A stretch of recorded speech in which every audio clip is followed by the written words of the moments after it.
আসসালামু আলাইকুম, সবাই কেমন আছেন? আমি এখন যেখানে দাঁড়িয়েছি এটা হচ্ছে একটা জমিদার বাড়ি।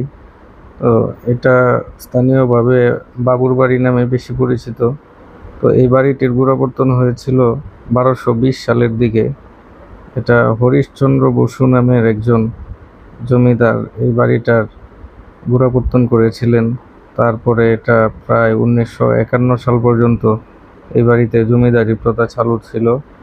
তো প্রায় 713 বছর এই বাড়িটা থেকে এই ফরিদগঞ্জের আশপাশের যে এলাকা করৈতলী, পাইকপাড়া ইউনিয়ন, এটা হচ্ছে শাসন কার্য পরিচালনা হয়েছে এই বাড়িটাকে কেন্দ্র করে। তো এই বাড়িটা সামনে দিয়ে কথিত আছে যে হচ্ছে মানুষ জুতা পায়ে দিয়ে বা ছাতা মাথায় দিয়ে হাঁটতে পারতো না। তো জমিদারদের সম্মানার্থে এলাকার মানুষ জুতা পায়ে দিয়ে এই বাড়ির পাশ দিয়ে হাঁটাহাঁটি করতে পারতো না, এবং ছাতা ওপেন করেও হচ্ছে এই বাড়ির পাশ দিয়ে চলতে পারতো না।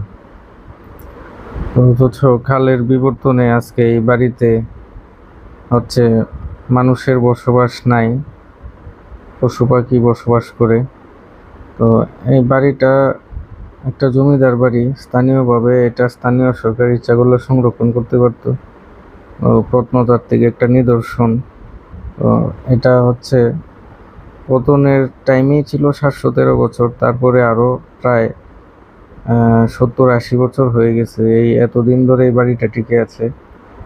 তো এই বাড়িটার দেয়াল কাঠামো এখনো অনেক মজবুত, কিন্তু গুপ্তধনের সন্ধানে এই বাড়িটার ব্যাপকভাবে হচ্ছে মানুষজন ক্ষতি করে ফেলছে।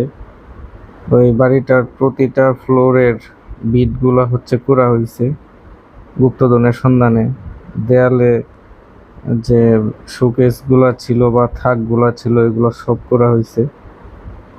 তো প্রতিটা দেয়ালেই হচ্ছে ভাঙছে, মানুষজনেরাই ভাঙছে গুপ্তধনের সন্ধানে, কিন্তু কি পরিমাণ গুপ্তধন পাইছে এটা মানুষ জানে। তো আমি এখন যে জায়গাটায় দাঁড়িয়েছি এটা একটা সুড়ঙ্গ। এটা স্থানীয় মানুষজন বলে যে এটার ভিতরে হচ্ছে গুপ্তধন ছিল। হতে পারে এটা জমিদারদের একটা সুড়ঙ্গ পথ ছিল। তো এটা হচ্ছে, এই ভবনটা হচ্ছে 2 তলা। এটার উপরে হচ্ছে অধিকাংশ ভেঙে পড়ছে। হচ্ছে ক্ষমতা প্রতিপত্তি এগুলো চিরদিন থাকে না, এই বাড়িগুলো হচ্ছে তার প্রমাণ। তো যাই হোক, যখন এই বাড়িগুলোতে শাসন কার্য প্রচলিত ছিল তখন অনেক ক্ষমতাধর ব্যক্তি ছিলেন এখানে। অনেক মানুষ ন্যায় বিচার পাইছে, অনেক মানুষ বিচার থেকে বঞ্চিত হয়েছে, অনেক অতৃপ্ত আত্মা এই বাড়ির আশপাশ দিয়ে ঘুরে বেড়ায়।